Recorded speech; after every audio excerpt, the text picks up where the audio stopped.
जो हम लोगों का सर्वस्व है, जिसके बिना हम लोग अधूरे हैं, उसको भूलकर संसार के प्रेम में रचे पचे हम लोग कितने अभागे हैं। इस दुर्भाग्य को हम लोग कब तक ढोते रहेंगे? क्या इस दुर्भाग्य को अपने जीवन से निकाल कर फेंका नहीं जा सकता? ये दुर्भाग्य हटेगा कैसे? ये दुर्भाग्य कैसे हटेगा? बताओ कोई। ये दुर्भाग्य तब हटेगा जब हम लोगों को ईश्वर से प्रेम हो जाए। उतना ही प्रेम जितना कभी लैला और मजनू में हुआ हो, उतना प्रेम।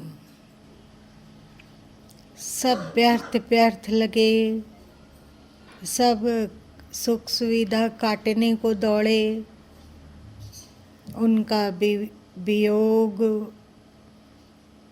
और उनका सानिध्य पाने के लिए अंतस पागलपन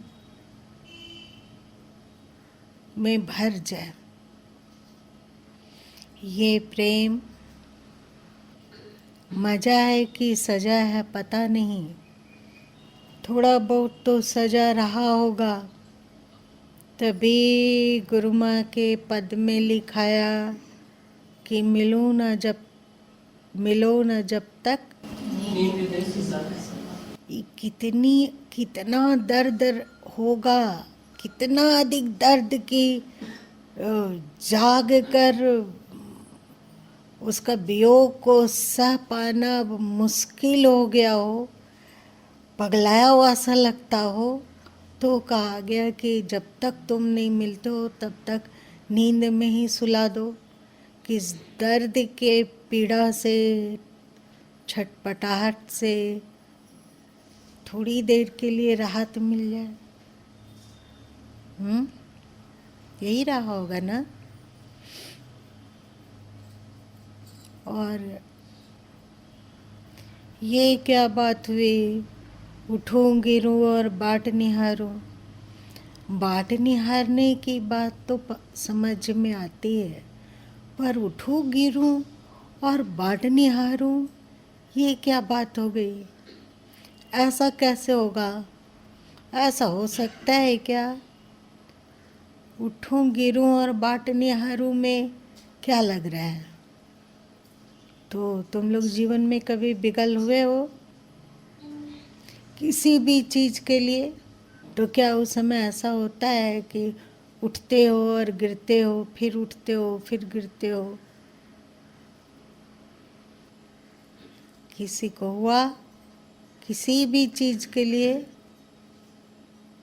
ये क्या बात होगी? उठूं गिरूं और बाट निहारूं, क्या मतलब होगा? वो तो विकलता के सेंस में ये फिजिकली दिखाया जाता है कि गिर रहे हैं, उठ रहे हैं, लेकिन यहाँ ऐसा होता है ऐसा अंसारी किसी भी बात में कि वो गिर रहा उठ रहा है और रास्ता भी देख रहा है? बेचैनी होती है। ऐसा विकलता कभी नहीं सुना गया कि कोई उठ मतलब चल भी इस नहीं तरह पा नहीं। रहा है। विकल होना हो सकता है, लेकिन इतना विकलता उठना ये गिरना। संसारिक किसी मतलब और कहीं रियल लाइफ में नहीं सुना नहीं गया है ना, लगता भी नहीं कि होता होगा। जब अति प्रेम होता है, अति अति अति, और जिससे प्रेम हुआ वो व्यक्त नहीं है, मतलब वो अशरीरी है, उसका कोई आकार नहीं है।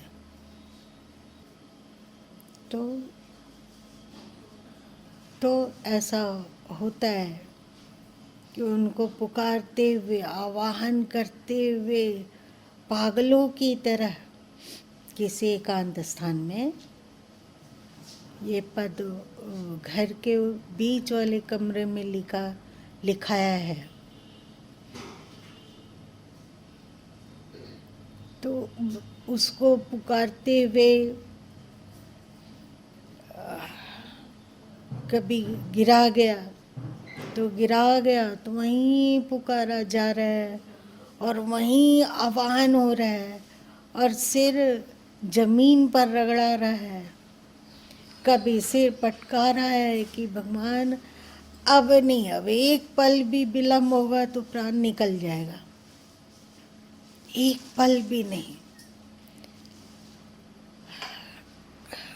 हमारे में क्षमता नहीं है कि हम देख सकें, लेकिन जिससे प्रेम है उसमें तो क्षमता है कि वे दिख सके। और फिर उसी प्रेम के बदहोशी में यदि उठा गया तो जिस कमरे में गुरु ये भजन लिखाया था तो वहाँ गोदरेज था एक, अभी है कि नहीं पता नहीं। तो उस गोदरेज को पकड़ के रोया जा रहा हो तो उस गोदरेज में सिर घिसा जा रहा हो अथवा पटका जा रहा हो, वो व्याकुलता एकदम बिल्कुल जल से निकाली हुई मछली की तरह। तो जैसे मछली कैसे होती है, तुरंत पानी से निकालो तो तड़पती है और कभी उछल के फिर पटकाती है धरती पे और फिर से प्लेन होती है फिर पटकाती है। ऐसा देखे हो तुम लोग मछलियों को? यही स्थिति। ईश्वर के इस प्रेम में, इस भक्ति में इतनी अनिर्वचनीय सुख है ना, उसको कहा नहीं जा सकता है। और ये जो कहा गया कि तन कपे, तो शायद प्रेम में कोई तन का कंपन का अनुभव किया हो, पर ईश्वर के प्रेम में इसका अनुभव करना अद्भुत है। अभी तुम लोग इतने भक्ति के पद सुने, तुम लोगों का शरीर काँप रहा है? काँप रहा है कि नहीं काँप रहा है? ऐसा नहीं हो सकता है। रोमांच होता है, काँप नहीं रहा लेकिन धड़कन बन रहा हो। ऐसा नहीं कि पार्किंसन रोग हो गया हो, गर्दन वगैरह का कांपना, पीठ में कंपन का अनुभव करो, शरीर में कंपन का अनुभव करो। यदि अपने अनुभव से बताएं तो एक तो पीठ के रीढ़ के पास और दूसरा गर्दन में बहुत कंपन होती है। और सच कहा जाए तो जो कहा गया कि भक्ति में बहुत सुख है करके तो आजमाओ, बस याचना हो ईश्वर से तो ईश्वर की ही याचना हो, वही हम लोगों के सब कुछ है। वे भी बिना शरीर के हैं, हम भी बिना शरीर के हैं। हमारी आत्मा, हम लोगों का 25 साल बीत गया, 30 साल बीत गया, 35 साल उम्र हो गया, 40 साल उम्र हो गया, 45 भी हो गया, 50 भी पार कर गया। आज तक वे हम लोगों के अंतस में नहीं उतर पाए। ये दुर्भाग्य नहीं है?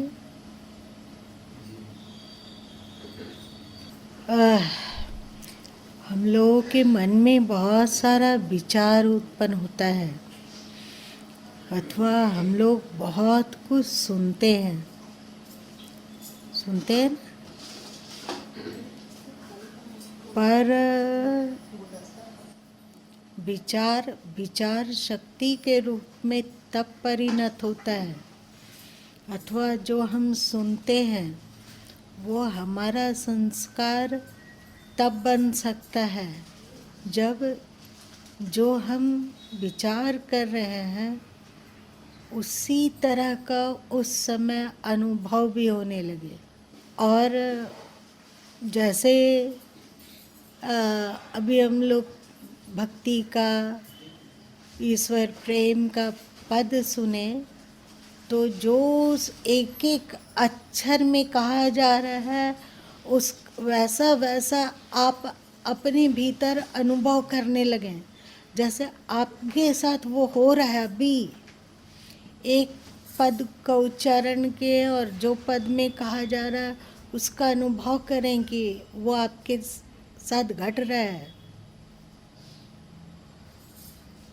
तो फिर ये भक्ति, ये प्रेम का जो पद आप सुने वो आपका संस्कार बन जाएगा। मेरी बात समझे? और जो हम लोग विचार करते हैं, जो भी विचार कर रहे हैं, जैसे भक्ति का विचार कर रहे हैं, प्रभु प्रेम का विचार कर रहे हैं, अथवा ईश्वर साक्षात्कार कैसे हो इस पर विचार कर रहे हैं, तो वैसा अंदस में होने लग जाए, वैसा अंतस में होने लग जाए तो वो विचार शक्ति है।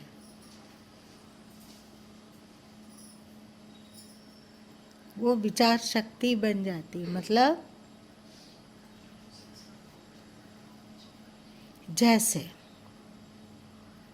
उस दिन को याद करो जब देश आज़ाद नहीं हुआ था, तो बहुत सारे क्रांतिकारी थे जो मन ही मन विचार कर रहे हों कि हर स्थिति में हमें देश को आज़ाद कराना है और लोगों के अंतस में आज़ादी की क्रांति जगानी है, आज़ादी की इच्छा को फूंक देनी है, और अंतस में वो अनुभव हो रहा हो कि बस बहुत आयत लोगों के अंतस में आज़ादी का बिगुल बजने लगा है और लोग शक्ति की तरह उठकर खड़े हो गए हैं और आज़ादी की मांग कर रहे हैं। तो एक विचार हुआ आज़ादी पाने का, और दूसरा विचार हुआ कि तदनुरूप ही वो हो रहा है, तो ये विचार शक्ति बन जाती है। और जब ये विचार शक्ति बनती है तो अनेक लोगों को प्रभावित कर सकती है, बहुत सारे लोगों को प्रभावित करती है और उस रंग में रंग लेती है। समझे? क्या बताओ, कोई क्या गुरु माँ बोलना चाह रहे हैं? अब जैसे हुआ कि तुम लोग गीता प्रेस गोरखपुर के पुस्तक में देखे होंगे कि बालक ध्रुव तप करने के लिए बैठे हैं और भगवान उसके सिर पर हाथ रखे हुए हैं। इस बात को सुने और तुम्हें लगने लगा कि तुम ही बालक ध्रुव हो और तुम्हारे ही सिर पर भगवान हाथ रखकर खड़े हैं। तुम्हारे सिर पर हाथ रखना मतलब तुम्हें आशीर्वाद देते हुए, तुम्हें प्यार करते हुए, तुम्हें सांत्वना देते हुए, तुम पर अपनापन दिखलाते हुए, तुम्हें अपना प्रिय संतान का एहसास कराते हुए वे तुम्हारे सिर पर हाथ रखे हुए हैं। ये विचार क्या अंतस में फुरफुरी पैदा करने के लिए काफ़ी नहीं है? तो जब ये विचार कर रहे हो तो इसकी अनुभूति भी होने लगे, तब फिर ये आपका संस्कार बनने लग जाएगा और दूसरों को भी प्रभावित करेगा। गुरु माँ का ये फेवरेट गाना रहा है, बस 2 ही लाइन, मुझे तुमसे प्यार कितना ये हम नहीं जानते।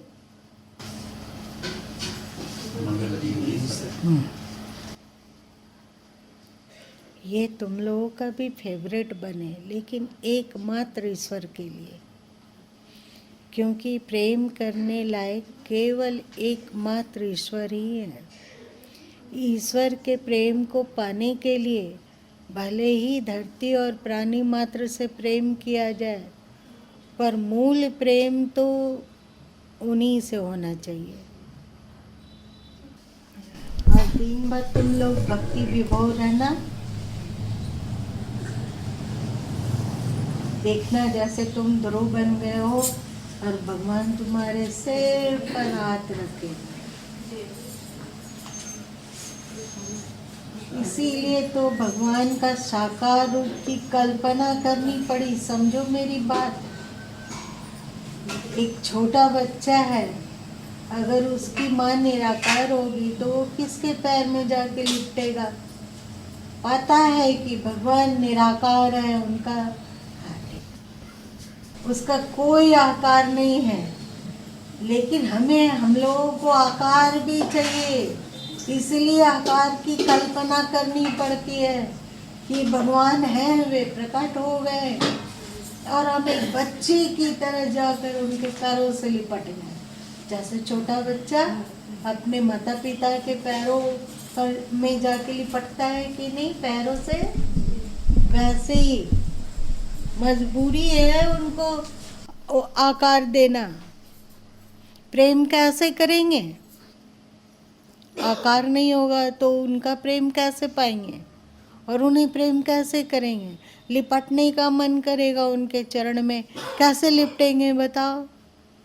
मन करेगा कि वे मेरे सिर पर हाथ रखें, अगर उनका आकार नहीं होगा तो हाथ भी नहीं होगा, तो हम कैसे अनुभव करके भाव विभोर हो सकेंगे कि वे मेरे सिर पर हाथ रखे हुए हैं?